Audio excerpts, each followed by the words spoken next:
I'm Haley B. Miller, and this is Ohio Politics Explained, a podcast where you give us 15 minutes and we give you all the news you need to sound smart and impress your friends.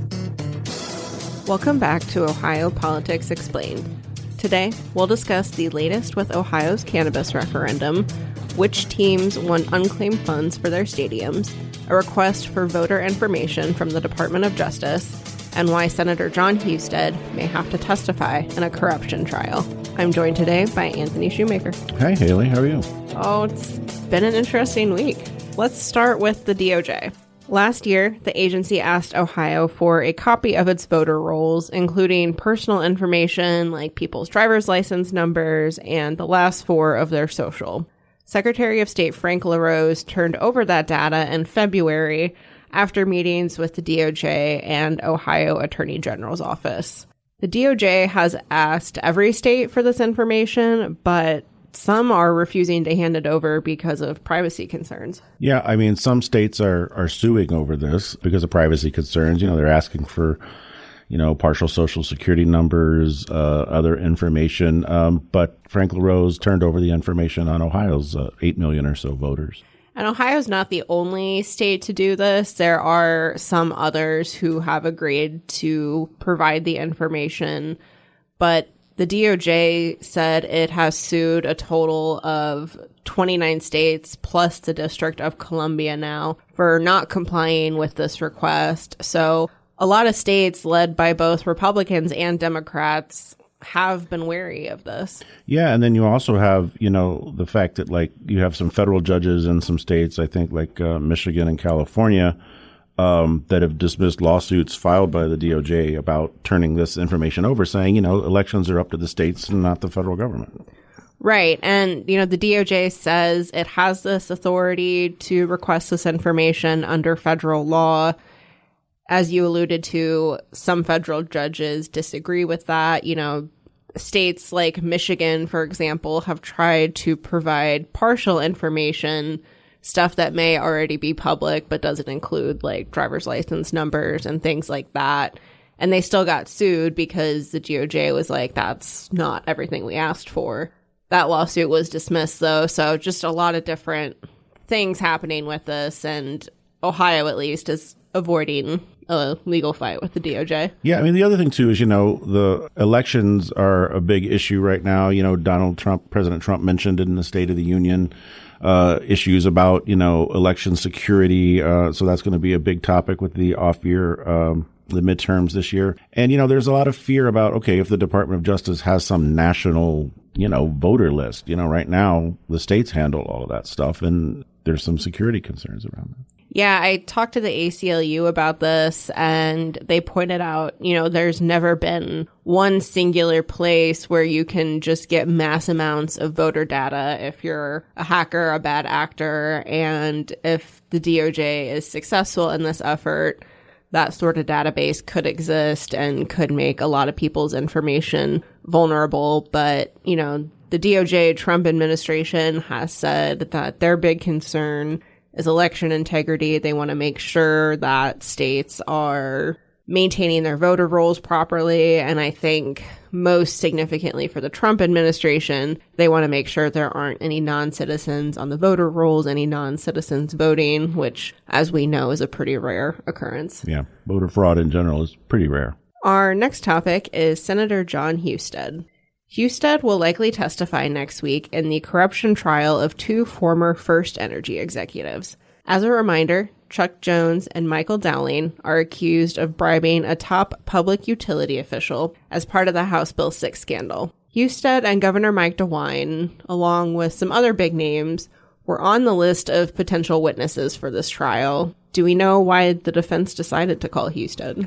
Yeah, I mean, when Husted and DeWine, right before they took office in December of 2018, before taking office in 2019, they met with these First Energy officials, and Sam Randazzo was picked to lead the PUCO, and that timeline is very crucial to the case there. That December 18th and 19th timeline, and that's when Husted was having these meetings.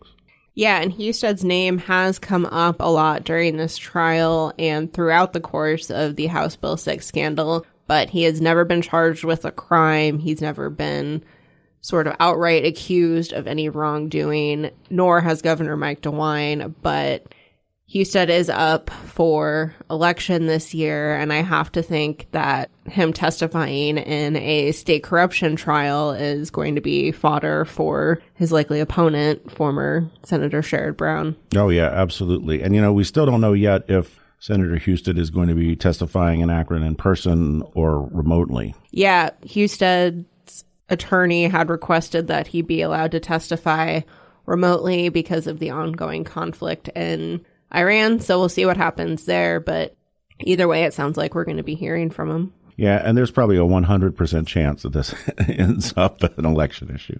For sure. Let's pivot to hemp and marijuana. A new law will take effect in a couple weeks, banning most hemp products and THC drinks, unless a referendum can stop it. Advocates have until March 19th to collect nearly 250,000 signatures to block Senate Bill 56. The group, Ohioans for Cannabis Choice, kicked things off with paid signature collectors, which can be a big asset to ballot campaigns, but now they're relying on volunteers and businesses. Yeah, I mean, they're turning to basically the customers who buy THC drinks and these products. They're going to be gathering those signatures in smoke shops and in breweries that sell those kinds of beverages. So they're kind of going where the audience is. Yeah, it's an interesting strategy. I talked with a spokesperson for the campaign, and he said they're trying to be prudent with their money. They want to take advantage of the volunteer support, but these ballot campaigns are really hard, and especially for a referendum, you have such a tight timeline to gather a lot of signatures. Yeah, and you can't just go to, a bunch of giant breweries in Cincinnati and Columbus and gather the signatures because, you've got to have signatures from half the counties in the state. So you got to get enough signatures from 44 different counties. Right. They do get 10 days if they submit the signatures and there are some problems with them. Maybe they didn't get enough from a certain county or things like that. So we'll see what happens. If the referendum is successful, voters would get to decide on this law in November, and it wouldn't take effect until then. But for now, it's still a pretty big if. Yeah. So people who want their THC drinks can get them for now. True. Our final topic is sports. When lawmakers gave $600 million to the Cleveland Browns, they also set money aside for other stadium projects, and the teams have started to come looking for it. The Cincinnati Bengals want $234 million to renovate their stadium, and the Columbus Blue Jackets want $100 million for Nationwide Arena. But none of these teams will be getting money anytime soon, more than likely. Right, yeah, and you've got, I think there were 22 requests, and 8 were denied so far. Those have been mostly for smaller venues. But there's venues all over the state that are trying to get this money, like Nationwide Arena in Columbus, the minor league stadium in Akron, the FC Cincinnati stadium as well. There's a lot of, these big stadium renovations. Some of them cost hundreds of millions of dollars. I think the Cavs were on the list too, right?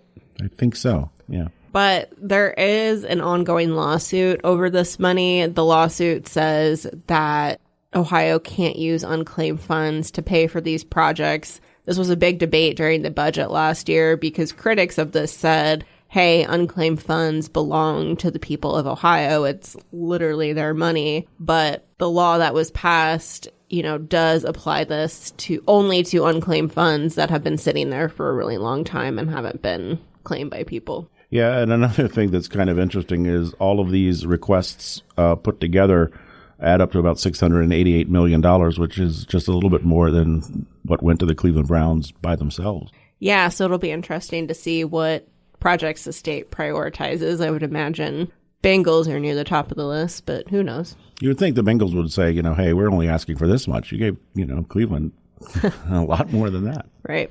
And we win sometimes. And one more thing before you go. Governor Mike DeWine will deliver his final State of the State address next week. This speech comes with a lot of pomp and circumstance, but we're also expecting him to outline his goals for his final months in office.